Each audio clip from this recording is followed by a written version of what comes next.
welcome to CEC Gurukul lecture. In continuation with the series on sociological research method, in today's lecture we are going to discuss research ethnography.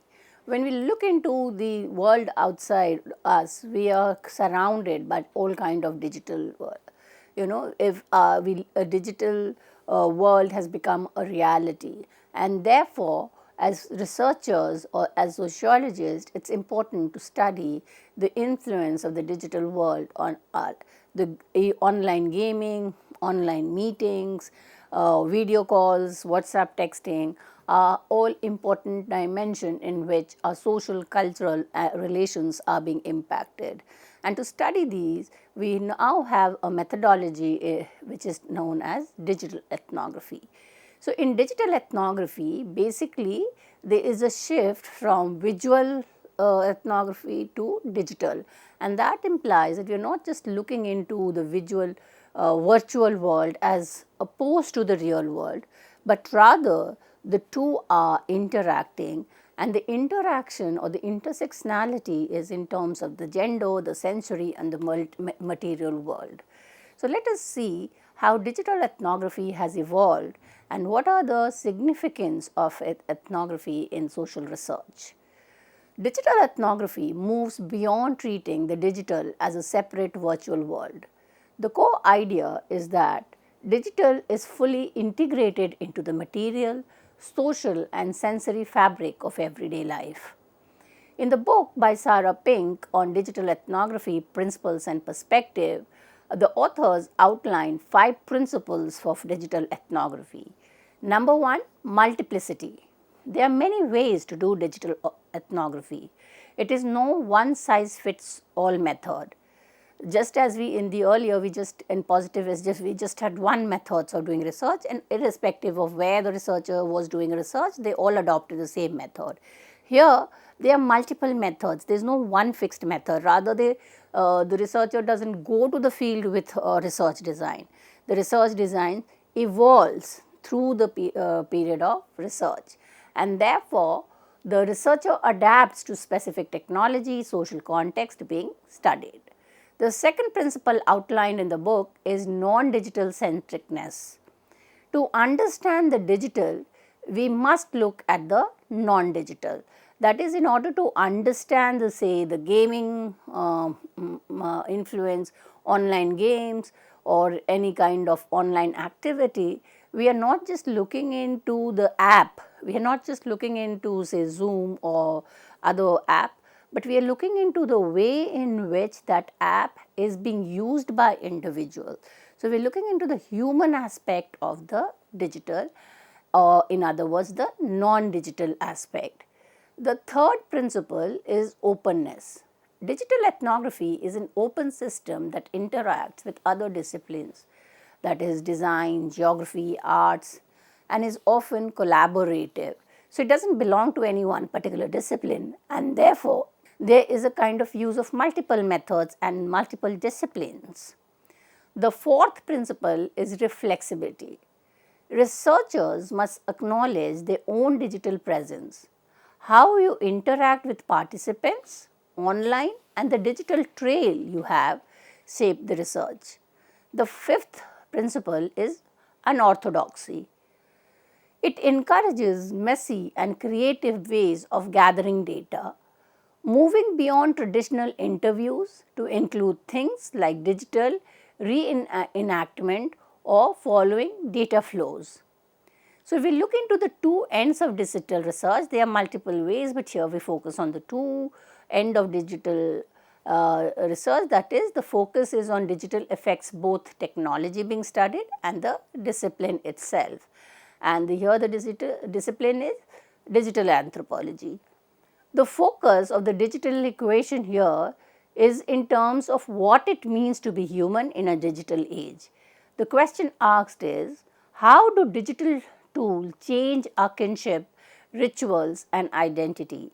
So, if we look back to the COVID, which kind of was completely a digital period, there were a lot of online video conferencing and there was a lot of rituals being performed online. So, are these kind of changing the relations, the social, cultural, economic relationship, or it is just the same as the earlier period.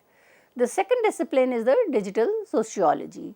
Here, the focus on social structures and inequality. The question asked is, how do algorithm or social media platform create new forms of power or community? So, why are we kind of looking into the two ends? One is the digital anthropology, the other is digital sociology, or why this matters? So, the other end of the equation refers to a shift in the discipline themselves. By studying the digital, anthropology and sociology aren't just adding a new topic, they are forced to rethink their own methods. So, now when we are doing research in today's contemporary time, the social media, the internet has certainly given new topics or new areas for research, but then it also requires new methods, because using the old methods probably it would be an incomplete study. So, if a community only exists on a Discord server, the old rule of physical immersions for 1 year no longer works. The discipline must change its definition of presence to stay relevant.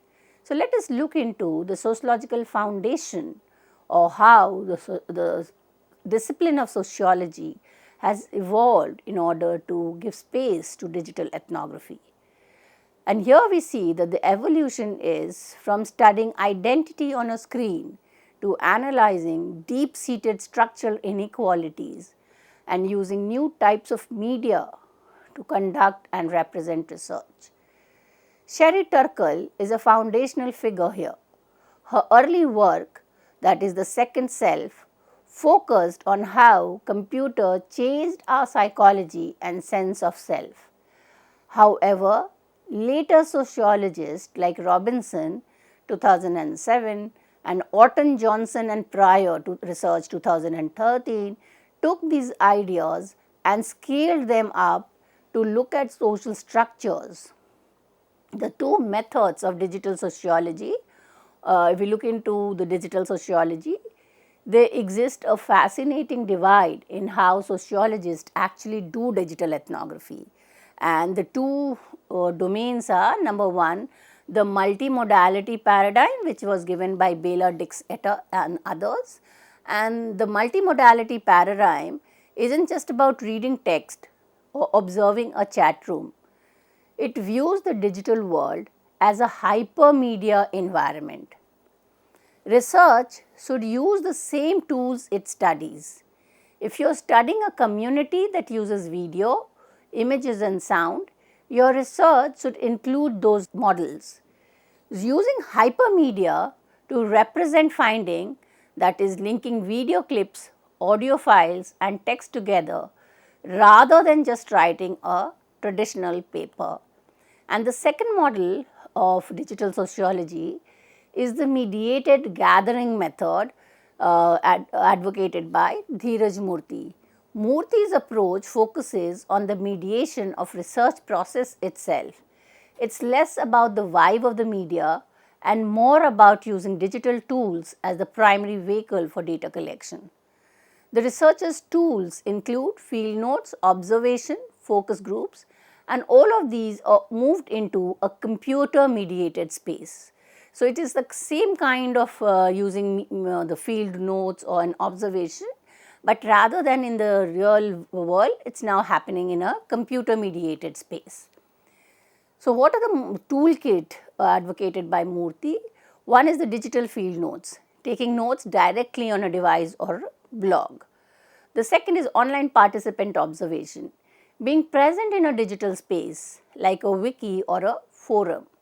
And third, collaborative data, using blogs or wikis where the participant also contributes to the data. A vital point in Murthy's definition is that digital ethnography can still study offline groups. For example, a researcher might study a local physical protest movement by following the private Telegram chats or public Facebook groups. So, if we look into the comparison approaches to digital data, that is, if we compare multimodality approach to the mediated method, we see the difference between the two. The feature is the primary focus in multimodality is sensory and hypermedia.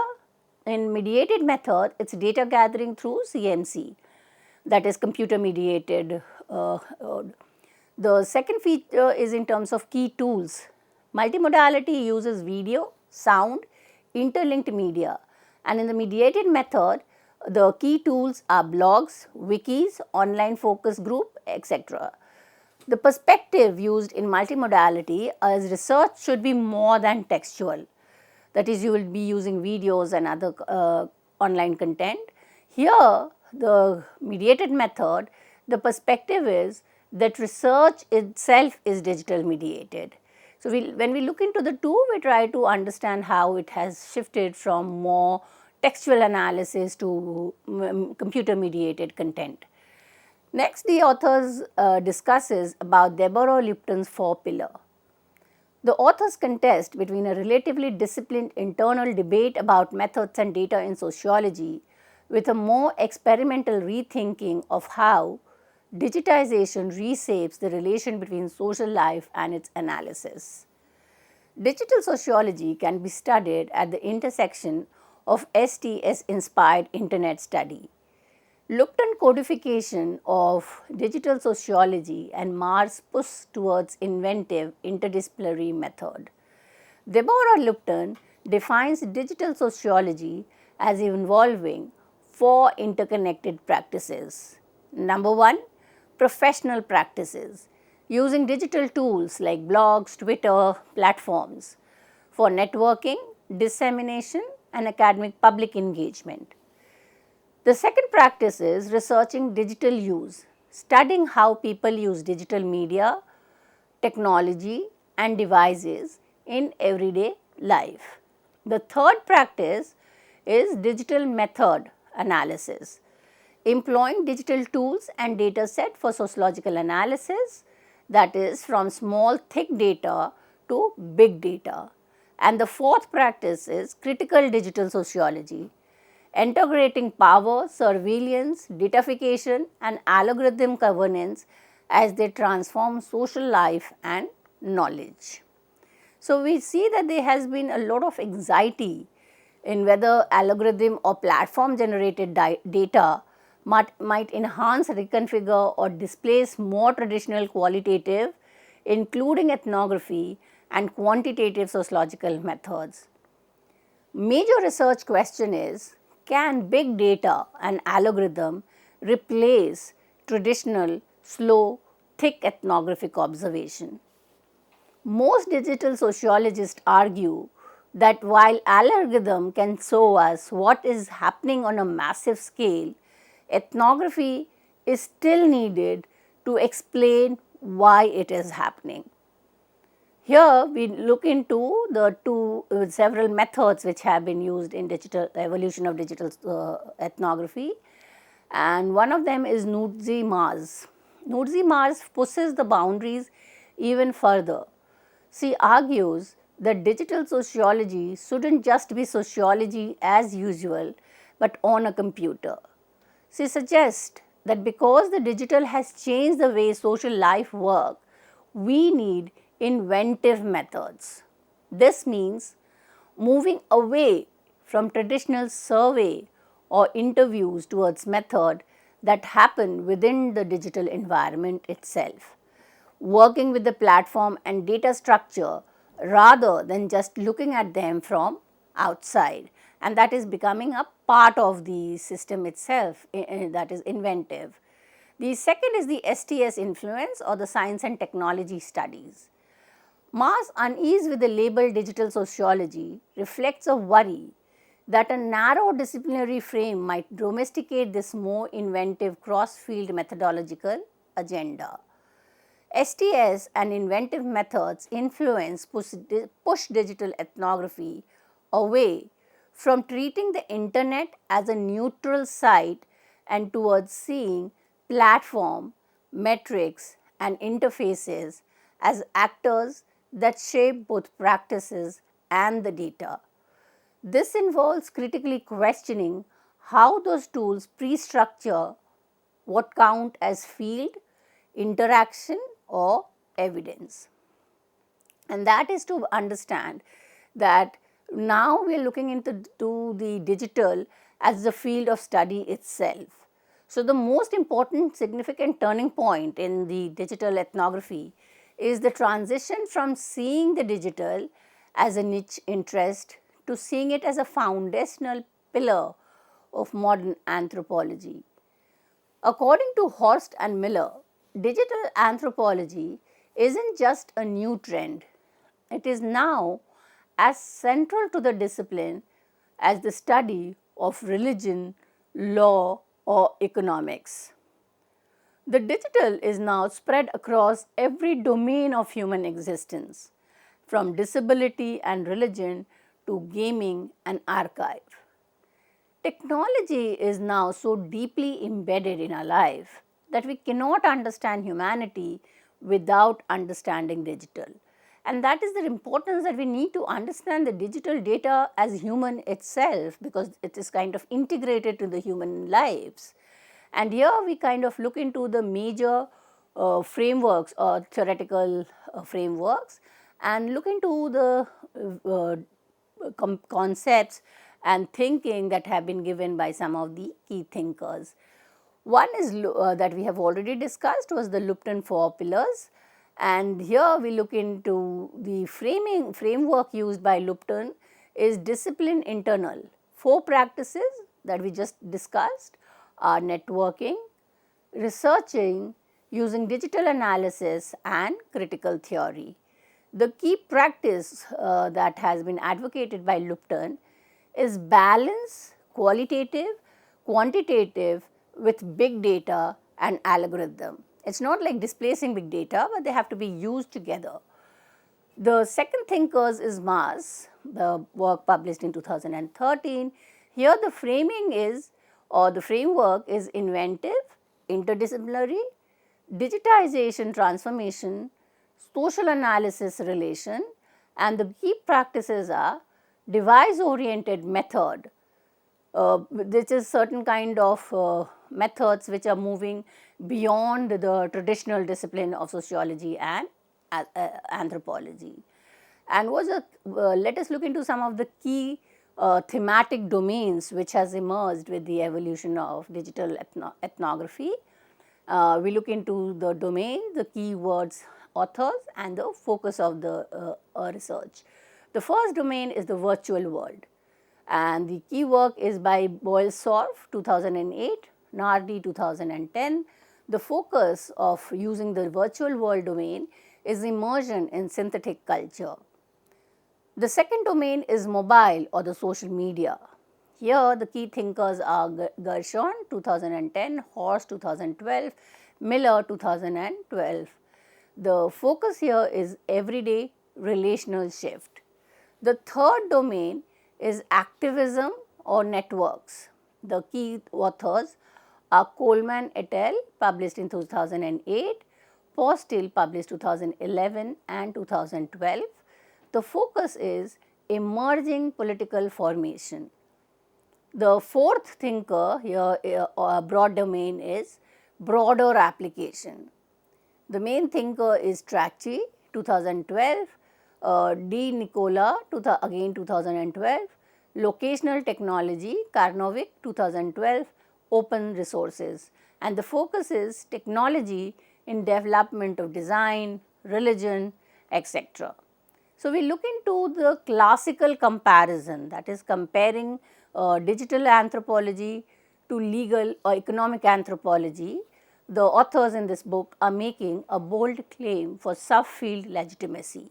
So, what was the old view? The old view of visual ethnography was that digital is a medium or a tool we use, and the new view that is given by Horst and Miller is that the digital is a cultural system, a place where we make meaning, establish rules of behavior and create social hierarchy, just like we do in a courtroom or a marketplace. These debates started with the cyberborg and cyber culture movement, which first challenged the idea that there is a clean line between biology and technology.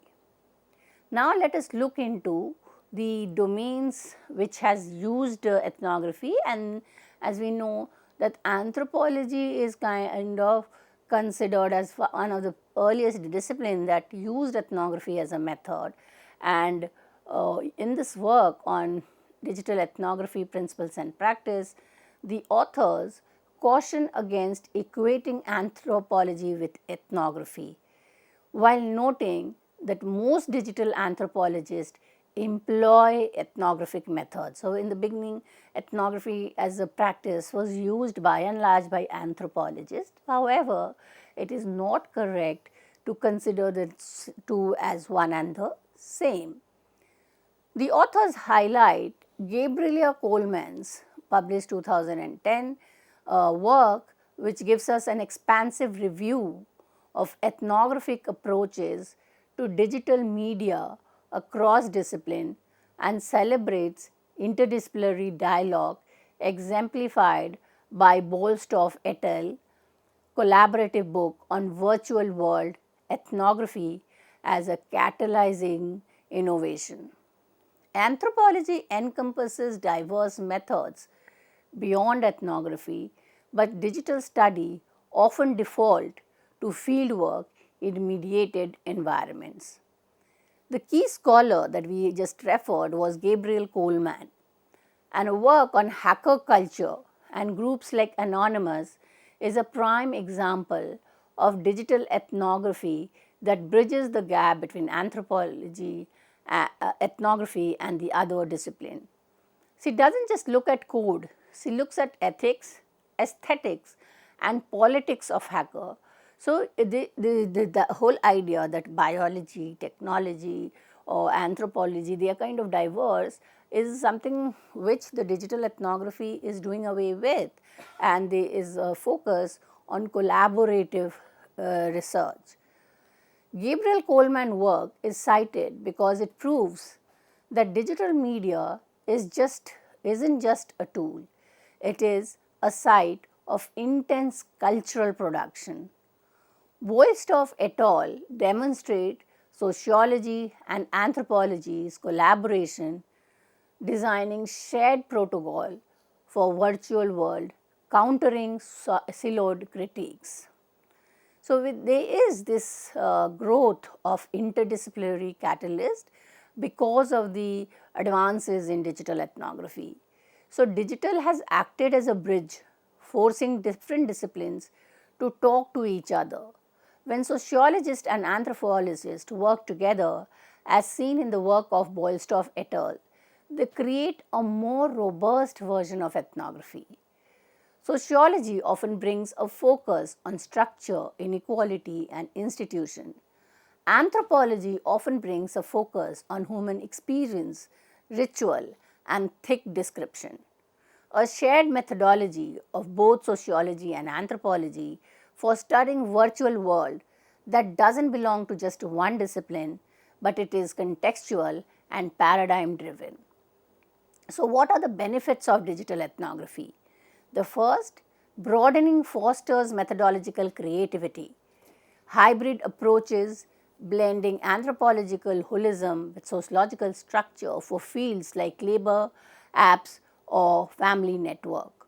However, to truly understand the digital, we must stop looking at it in isolation and instead see it as a digital intangible that is woven into our sensory and physical life. This positions digital ethnography as inherently varied and collaborative across disciplines. However, to truly understand the digital, we must stop looking at it in isolation and instead see it as a digital intangible that is woven into our sensory and physical life. Now, where the whole crux of the book, as we discussed in the first half of the lecture, is that it focuses on a non-digital centric approach.